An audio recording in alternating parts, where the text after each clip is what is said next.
wabarakatuh. Salam sejahtera bagi kita semua. Shalom, Om Swastiastu, Namo Buddhaya. Perkenalkan, nama saya Nur Amalia Alfirandi, NIM 19011110003 dari mata kuliah Hukum Acara Peradilan Khusus kelas A, Fakultas Hukum Universitas Trunojoyo, Madura. Pada kesempatan kali ini, untuk memenuhi tugas mata kuliah Hukum Acara Pengadilan Khusus, saya akan membahas dua putusan terkait dengan sengketa HKI. Putusan yang pertama ialah dengan nomor putusan 16/PDT.Sus.Desain Industri /2020/PN Niaga Jakarta Pusat. Pada putusan ini, pihak yang berperkara atau yang bersengketa ialah PT Ayam Geprek Beni Sujono sebagai penggugat yang melawan Ruben Samuel Onsu sebagai tergugat 1, dan tergugat 2 ialah Kementerian Hukum dan Hak Asasi Manusia Republik Indonesia, Direktorat Jenderal Hak Kekayaan Intelektual, Direktorat Jenderal Desain Industri. Objek sengketa dalam putusan ini ialah terkait dengan desain industri, yang mana desain industri kotak kemasan makanan merek Ayam Geprek Bensu Sedep Bener dari PT Ayam Geprek Beni Sujono dengan desain kotak kemasan merek Ayam Geprek Bensu milik Ruben Samuel Onsu ialah yang pada pokoknya desain milik tergugat 1 dan penggugat ialah sama. Bahkan desain milik tergugat 1 dianggap meniru, menjiplak, dan mengikuti desain kemasan milik penggugat. Terkait dengan perlindungan HKI, hak kekayaan intelektual, ada 4 kriteria. Yang pertama, apakah termasuk objek yang dilindungi?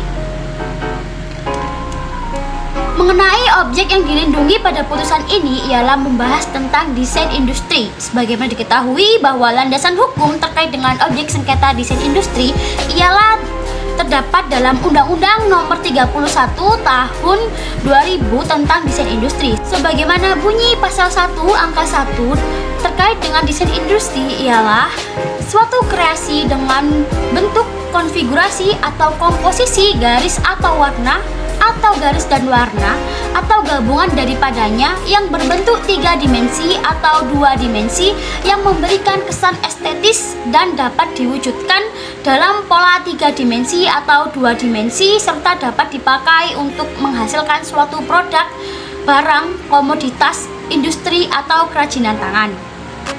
Mengenai objek sengketa dalam putusan nomor 16/PDT.Sus.Desain Industri /2020/PN Niaga Jakarta Pusat, apakah objek sengketa tersebut mendapatkan perlindungan hukum? Berdasarkan bunyi gugatan dan alat bukti yang disampaikan oleh penggugat di muka persidangan, desain industri kotak kemasan makanan dari merek Ayam Geprek Bensu Sedep Bener atau yang sering disebut juga Ayam Geprek Bensu dalam huruf kapital milik PT Ayam Geprek Beni Sujono telah memperkenalkan dan mempromosikan serta memperdagangkan dan atau mengedarkan produk makanan dengan merek tersebut Ayam Geprek Bensu Sedep Bener sejak tanggal 17 April 2017, yang kemudian pihak penggugat meminta permohonan kepada Direktorat Jenderal Desain Industri dengan nomor permohonan J001017011961. Tanggal permohonan ialah 3 Mei 2017 atas nama PT Ayam Geprek Beni Sujono dan diterbitkan sertifikat merek nomor IDM 0006435531 pada tanggal 24 Mei 2019 atas nama PT Ayam Geprek Beni Sujono. Sedangkan desain industri kotak kemasan makanan dari merek Ayam Geprek Bensu milik Ruben Samuel Onsu memiliki hak atas desain industri sejak permohonan pada tanggal 22 Agustus 2017 dengan nomor permohonan A002017020051 dan diterbitkanlah sertifikat desain industri kotak kemasan makanan dengan nomor IDD 0000495996 atas nama Ruben Samuel Onsu pada tanggal 20 Juli 2018.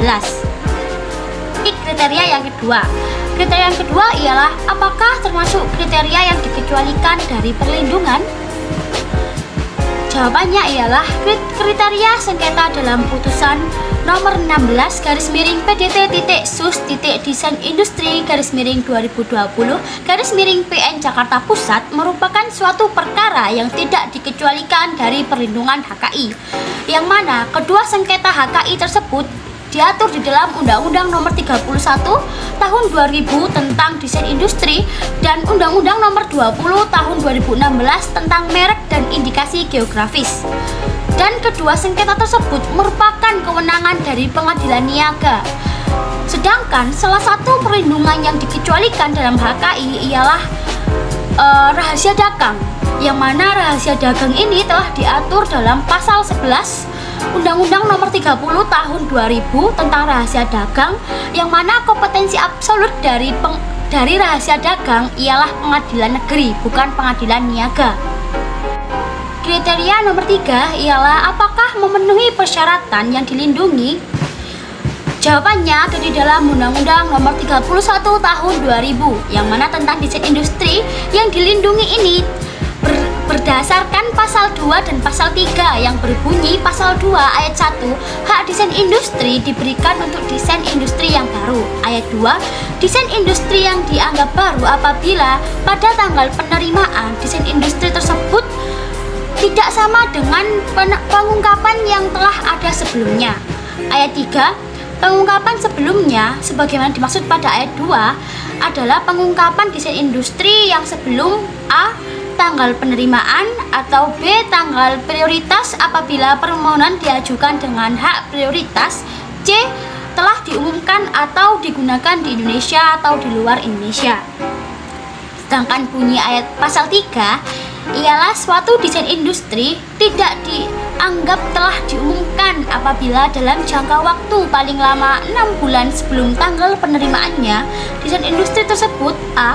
telah dipertunjukkan dalam suatu pameran nasional ataupun internasional di Indonesia atau di luar negeri yang resmi atau diakui sebagai resmi, atau B.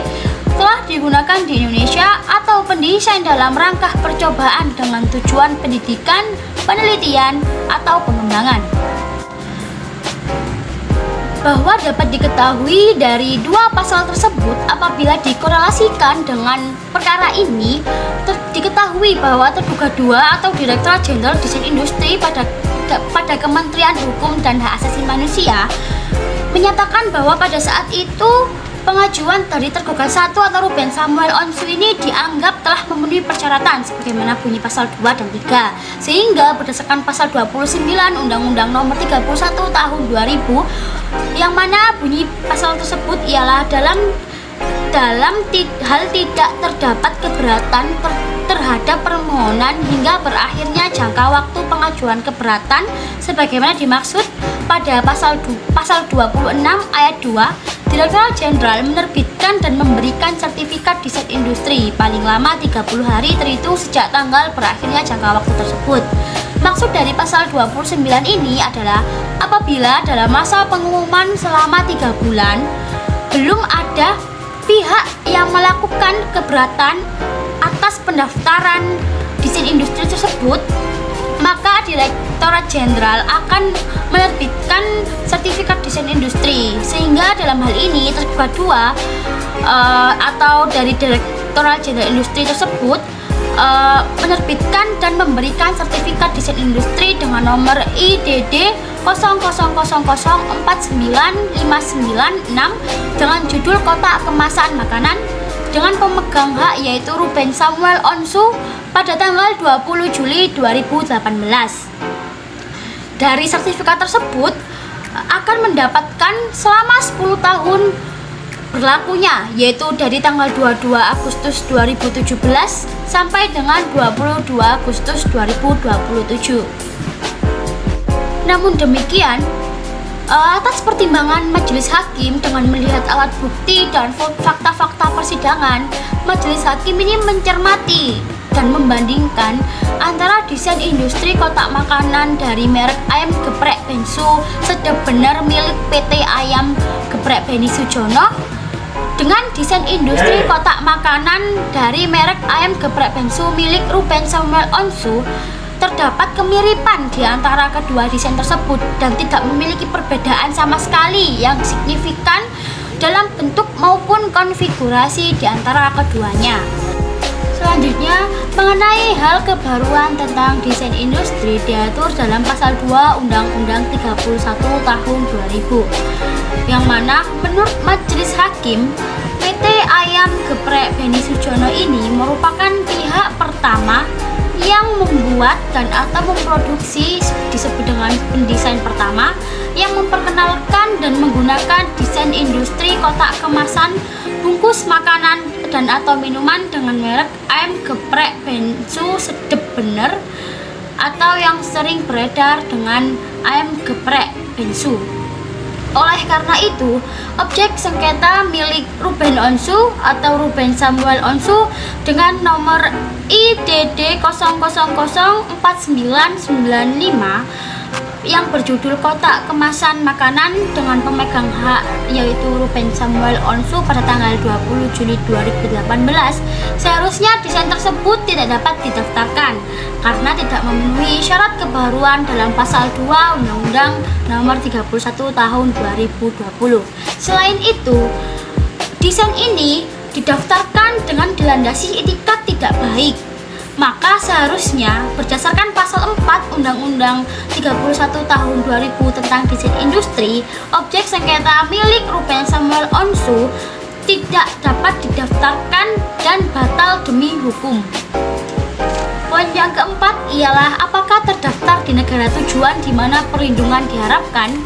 Jawabannya, dalam perkara ini pada saat proses pembuktian, pihak penggugat atau atas nama PT Ayam Geprek Beni Sujono membuktikan bahwa telah mendaftarkan logo dan merek ayam geprek Bensu Sedep Bener di negara lain berdasarkan sertifikat merek dan sertifikat logo dari beberapa negara yang mengeluarkan, diantaranya ialah Singapura, Brunei Darussalam, Filipina, dan Cina. Namun, dari pihak tergugat yaitu Ruben Samuel Onsu tidak dapat membuktikan bahwa objek sengketanya terdaftar di beberapa negara.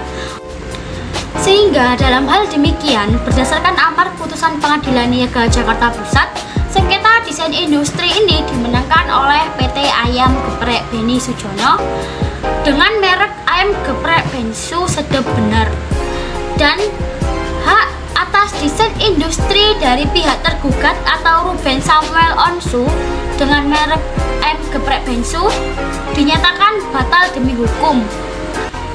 Putusan yang kedua ialah dengan nomor putusan 3/PDT-HKI/2018/PN Semarang. Dalam perkara ini, pihak yang bersengketa ialah PT Intersport Marketing atau yang sering kita kenal dengan PT ISM sebagai penggugat melawan PT Rahayu Primate Binani dengan alamat Cakra Kusuma Hotel Yogyakarta sebagai tergugat. Bahwa perlu diketahui, PT Intersport atau PT ISM adalah suatu badan hukum yang bergerak pada kegiatan-kegiatan di bidang keolahragaan, baik yang dilakukan atau ada di wilayah Republik Indonesia maupun yang bekerjasama dengan badan-badan atau organisasi-organisasi atau perusahaan-perusahaan lain yang ada di luar negeri. Hal ini berdasarkan akta pendirian perseroan terbatas dengan nama PT Intersport Marketing dengan nomor akta pendirian nomor 2 tertanggal 5 Oktober 2010. Penyebab dari adanya sengketa HKI pada kasus ini ialah dimulai sejak pihak PT Intersport Marketing melakukan monitoring kepada Cakra Kusuma Hotel Yogyakarta yang kemudian pada tanggal 27 Juni 2014 sekitar pukul 12 malam di kamar hotel nomor 20 ada penayangan siaran 2014 FIFA World Cup Brazil atau yang sering kita sebut dengan Piala Dunia Brazil 2014 yang pada saat itu sedang berlangsung pertandingan antara negara Amerika Serikat melawan negara Jerman, yang mana hal ini merupakan suatu pelanggaran hak cipta dikarenakan penayangan tersebut dilakukan di area komersil dan tanpa seizin dari pihak yang mempunyai hak media atas penayangan 2014 FIFA World Cup Brazil atau yang sering kita sebut Piala Dunia Brazil 2014 di wilayah Indonesia. Seperti pada sengketa yang sebelumnya, di sini saya akan membahas 4 kriteria perlindungan HKI yang diantaranya: pertama, apakah termasuk objek yang dilindungi? Objek sengketa pada putusan nomor 3 PDT-HKI-2018-PN Semarang ialah terkait hak cipta penayangan 2014 FIFA World Cup Brazil atau yang sering kita sebut dengan Piala Dunia Brazil, bahwa telah diketahui regulasi hak cipta diatur dalam Undang-Undang Nomor 28 Tahun 2014 tentang hak cipta. Sebagaimana bunyi pasal 1 angka 1, hak cipta adalah hak eksklusif yang timbul secara otomatis berdasarkan prinsip deklaratif setelah suatu ciptaan diwujudkan dalam bentuk nyata tanpa mengurangi pembatasan sesuai dengan ketentuan peraturan perundang-undangan. Mengenai objek sengketa dalam putusan ini, apakah mendapatkan perlindungan hukum? Secara yuridis, penggugat memiliki hak lisensi berdasarkan perjanjian lisensi tertanggal 5 Mei 2011 antara PT Intersport Marketing dengan Federation International de Football Association atau yang sering kita sebut dengan FIFA, yang kemudian berdasarkan pasal 47 Undang-Undang Nomor 19 Tahun 2002 tentang hak cipta, penggugat mengajukan permohonan pencatatan lisensi kepada Direktur Hak Cipta Direktorat Jenderal Hak Kekayaan Industri Kementerian Hukum dan Hak Asasi Manusia Republik Indonesia pada tanggal 23 Mei 2014 serta telah diterima dan dicatatkan pada tanggal yang sama, yaitu 23 Mei 2014, sehingga dalam hal ini objek sengketa yang dimiliki oleh penggugat adalah dapat dilindungi secara hukum. Memasuki kriteria yang kedua, apakah termasuk kriteria yang dikecualikan dari perlindungan HKI? Dalam sengketa putusan nomor 3 PDT-HKI-2018-PN Semarang merupakan sengketa hak cipta, yang mana hak cipta bukanlah merupakan suatu sengketa yang dikecualikan seperti rahasia dagang. Berdasarkan Undang-Undang Nomor 28 Tahun 2014 tentang hak cipta, bahwa sengketa hak cipta merupakan ruang lingkup dari pengadilan niaga, berbeda dengan sengketa rahasia dagang yang merupakan ruang lingkup dari pengadilan negeri berdasarkan pasal 11 Undang-Undang Nomor 30 Tahun 2000 tentang rahasia dagang. Memasuki kriteria yang ketiga, apakah memenuhi persyaratan yang dilindungi? Berdasarkan bunyi pasal 2 Undang-Undang Nomor 2008 Tahun 2014 tentang hak cipta, yang mana undang-undang ini berlaku terhadap A. Semua ciptaan dan produk hak terkait warga negara, penduduk dan badan hukum Indonesia. B. Semua ciptaan dan produk hak terkait bukan warga negara Indonesia, bukan penduduk Indonesia dan bukan badan hukum Indonesia yang untuk pertama kali dilakukan pengumuman di Indonesia. C. Semua ciptaan dan atau produk hak terkait dan pengguna ciptaan dan atau produk hak terkait bukan warga negara Indonesia, bukan penduduk Indonesia dan bukan badan hukum Indonesia dengan ketentuan: 1. Negaranya mempunyai perjanjian bilateral dengan negara Republik Indonesia mengenai perlindungan hak cipta dan hak terkait, atau 2. Negaranya dan negara Republik Indonesia merupakan pihak atau peserta dalam perjanjian multilateral yang sama mengenai perlindungan hak cipta dan hak terkait. Yang mana dari bunyi pasal tersebut, hak cipta dari objek sengketa ini telah memenuhi pasal 2 huruf C angka 1 terkait adanya perjanjian bilateral antar negara mengenai perlindungan hak cipta dan hak terkait. Tentulah hal ini sangat dipenuhi oleh pihak penggugat dengan adanya bukti perjanjian lisensi tertanggal 5 Mei 2011 antara PT Intersport Marketing atau ISM dengan Federation International de Football Association atau FIFA yang ditandatangani oleh Markus Kettner selaku Sekretaris Jenderal FIFA dengan Iman Syah selaku Komisaris PT Intersport Marketing. Sehingga dari adanya hubungan hukum tersebut, PT Intersport Marketing atau PT ISM merupakan sebagai pihak penerima lisensi atas hak-hak media atau master right holder untuk tayangan 2014 FIFA World Cup Brazil di wilayah Republik Indonesia. Selanjutnya, dengan itikat baiknya, PT Intersport Marketing melakukan pengajuan permohonan pencatatan lisensi kepada Direktur Hak Cipta Direktorat Jenderal Hak Kekayaan Intelektual Kementerian Hukum dan Hak Asasi Manusia Republik Indonesia pada tanggal 23 Mei 2014 serta telah diterima dan dicatatkan pada tanggal yang sama, yakni pada tanggal 23 Mei 2014. Oleh karena itu, dalam pertimbangan majelis hakim menilai pencatatan perjanjian lisensi yang dilakukan oleh PT Intersport Marketing adalah sah dan mengikat, sehingga penggugat ialah selaku pemegang lisensi dan mempunyai kewenangan untuk mengajukan hak gugatnya, dan tergugat telah terbukti melakukan perbuatan melawan hukum berupa pelanggaran hak cipta. Memasuki kriteria yang keempat ialah apakah terdaftar di negara tujuan di mana perlindungan diharapkan, bahwa diketahui Federation International de Football Association atau FIFA merupakan sebuah organisasi sepak bola internasional yang berkedudukan di FIFA Strasse 20 PO Box 8044 Zurich, Swiss. FIFA adalah sebagai perancang kegiatan Piala Dunia dan berdasarkan Undang-Undang Nomor 20 Tahun 2014 tentang hak cipta, maka FIFA adalah pencipta sekaligus pemegang hak cipta sebagai pemilik hak moral dan hak ekonomi. Hingga selanjutnya, adanya perjanjian lisensi antara PT Intersport Marketing dengan FIFA menimbulkan dan mendapatkan hak lisensi atas penyiaran 2014 FIFA World Cup Brazil atau yang sering kita sebut dengan Piala Dunia Brazil 2014 untuk ditayangkan di wilayah Republik Indonesia.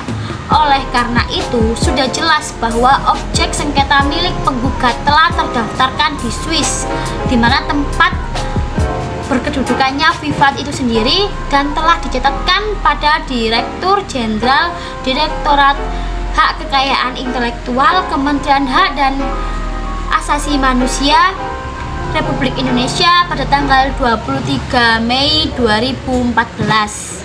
Sehingga dalam hal demikian, amar putusan Pengadilan Niaga Semarang dalam sengketa HKI ini dimenangkan oleh pihak penggugat, yaitu PT Intersport Marketing, dan tergugat Cakra Kusuma Hotel Yogyakarta dinyatakan telah melakukan perbuatan melawan hukum berupa pelanggaran hak cipta, sehingga harus membayar ganti rugi kepada PT Intersport Marketing sebesar 1 miliar rupiah. Demikian yang saya sampaikan terkait dengan menganalisis putusan sengketa HKI sesuai dengan kriteria perlindungan HKI. Semoga ilmunya dapat bermanfaat. Dan saya akhiri, wassalamualaikum warahmatullahi wabarakatuh.